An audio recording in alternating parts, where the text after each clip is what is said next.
क्या आपकी भी सिलेक्शन जम्मू एंड कश्मीर की डिग्री कॉलेज में हो चुकी है? मेजर सब्जेक्ट तो मिल चुका है, बाकी के सब्जेक्ट्स कब चूज करने हैं, कैसे चूज करने हैं, पर सेमेस्टर टोटल कितने सब्जेक्ट्स होते हैं, और बहुत से बच्चों को माप अप राउंड को लेकर भी डाउट्स हैं। माप अप राउंड कब होगा, कैसे होगा, उसमें सिलेक्शन कैसे होगी, सीटें कितनी होंगी, ये सब चीजें हम यहाँ डिटेल में डिस्कस करेंगे। इस वीडियो को एंड तक देखना और अपने बाकी फ्रेंड्स तक भी शेयर कर देना। देखो, जैसा कि जम्मू एंड कश्मीर की डिग्री कॉलेज में एडमिशन प्रोसेस के लिए उसका प्रोसेस वगैरह चल रहा है। सेकंड जो यहाँ पर राउंड की सिलेक्शन लिस्ट आई है, उसमें जो बच्चे भी सिलेक्ट हो चुके हैं, आप 18 जून शाम को 5 बजे तक अपनी फी वगैरह पे कर सकते हैं, और फिजिकल वेरिफिकेशन की लास्ट डेट 19 जून है।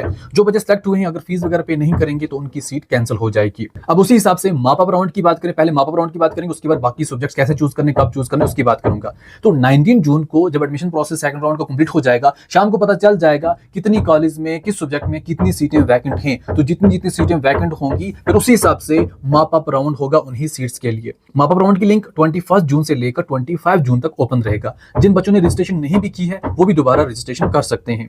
अब माप अप राउंड में कैसे यहाँ पर सिलेक्शन होती है? पहले नंबर पर सीटें जो अवेलेबल होंगी, जिस सब्जेक्ट में जिस कॉलेज में होंगी, वहां ही माप अप राउंड होगा। ऐसा नहीं कि हर कॉलेज में हर सब्जेक्ट में होगा, जहां जहां अवेलेबिलिटी ऑफ सीट्स होंगी वहां वहां माप अप राउंड होगा। देखो, वैसे तो माप अप राउंड दो तरह का होता है। जब किसी कॉलेज में या किसी सब्जेक्ट में कम सीटें होती हैं, वहां पर सिंपली बोला जाता है जो बच्चे पहले ऑनलाइन अपना फॉर्म फिल करेंगे, उसके बाद जो पहले कॉलेज विजिट करेगा उसी को वो सीट दे दी जाएगी। और जहां पर 20 या उससे ज्यादा सीटें होती हैं, वहां के लिए बोला जाता है आप ऑनलाइन अप्लाई करो, फिर उसके बाद शाम को, जैसे कि आप 21 को अप्लाई करोगे, 21 की शाम को आपकी सिलेक्शन लिस्ट आ जाएगी। तो जिनकी सिलेक्शन होगी वो कॉलेज आके अपनी एडमिशन वगैरह कंप्लीट करेंगे। तो उनमें से जितने बच्चे एडमिशन कंप्लीट करेंगे ठीक है, जो नहीं करेंगे तो दोबारा 21 को नए से ये प्रोसेस चलेगा, नए बच्चे सिलेक्ट होंगे। तो ये दो तरीके होते हैं। अब इस साल कितने तरीके होंगे, किस तरीके से क्या कुछ होगा, मैंने थोड़ा हायर एजुकेशन से बात करने की कोशिश की थी। उन्होंने बोला बहुत जल्द नोटिफिकेशन आ जाएगी। तो जब डिटेल में नोटिफिकेशन आएगी माप अप राउंड की, मैं आपको पूरा डिटेल में समझा दूंगा कि माप अप राउंड में इस साल आपको कैसे क्या कुछ करना है। और एक चीज का ध्यान रखना, बहुत से बच्चे बोलते हैं कि सेकंड राउंड में इस कॉलेज में इस सब्जेक्ट में इतना कट ऑफ रहा, 80 कट ऑफ रहा, क्या माप अप राउंड में अब 79 कट ऑफ रहेगा? देखो, ऐसा नहीं होता,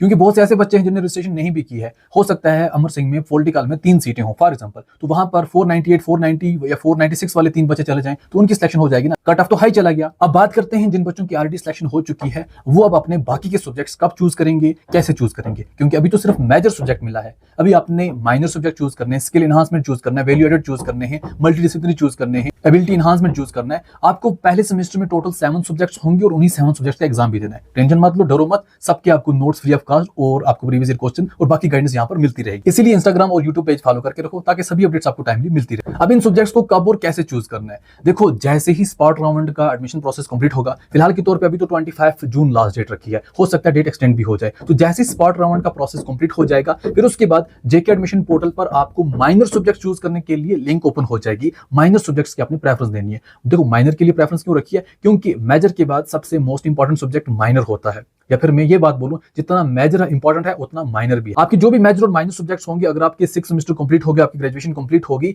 तो जो आपका मेजर है या फिर जो आपका माइनर है, इन दोनों में से किसी एक सब्जेक्ट में आप पीजी कर सकते हैं। दोनों आपके लिए इंपॉर्टेंट रहते हैं। तो इसलिए जो आपका माइनर सब्जेक्ट होगा, उसकी जेके एडमिशन पोर्टल पर प्रेफरेंस लिंक ओपन होगी। स्पॉट राउंड के बाद आपने प्रेफरेंस देनी है। देखो, कॉलेज चेंज नहीं होगी, आपको नया माइनर सब्जेक्ट मिलेगा। फॉर एग्जाम्पल, किसी बच्चे का अभी मेजर पॉलिटिकल मिला है, वो चाहता है मुझे साथ में माइनर हिस्ट्री मिले। अब हिस्ट्री की लिमिटेड सीटें होंगी ना माइनर के लिए भी, फिर आपने प्रेफरेंस देनी है। कोई बच्चा यहाँ पर सोचेगा मुझे अब प्रेफरेंस नंबर 1 मेरी हिस्ट्री है, कोई प्रेफरेंस नंबर 2 सोशियोलॉजी, कुछ और रखेगा। तो जिस तरीके से आपका स्कोर होगा 12th का, उसी हिसाब से आपको माइनर सब्जेक्ट मिलेगा। तो आपका माइनर सब्जेक्ट भी वहां पर फाइनलाइज हो जाएगा। बाकी की सब्जेक्ट्स की बात करें, उनमें इतना सरदर्द नहीं होता, वो चेंज होते रहते हैं, वो आपको मिल जाएंगे, उनकी टेंशन की बात नहीं है। सिर्फ इंपॉर्टेंट जो सब्जेक्ट है वो माइनर होता है। फिर बाकी जिस तरीके से आपकी कॉलेज में अवेलेबिलिटी हुई, उसी हिसाब से आपको बाकी के सब्जेक्ट्स मिल जाएंगे। तो फिलहाल जिन बच्चों की सिलेक्शन राउंड नंबर 1 में हुई है, या अभी राउंड नंबर 2 में हुई है, या फिर जिन बच्चों को स्पॉट राउंड में होगी, सबके लिए माइनर की प्रेफरेंस एक ही बार ओपन होंगी। तो इसलिए अभी फिलहाल वेट कीजिए, जैसे जैसे जो इन्फॉर्मेशन होगी आपको सभी टाइमली यहाँ पर मिलती रहेंगी।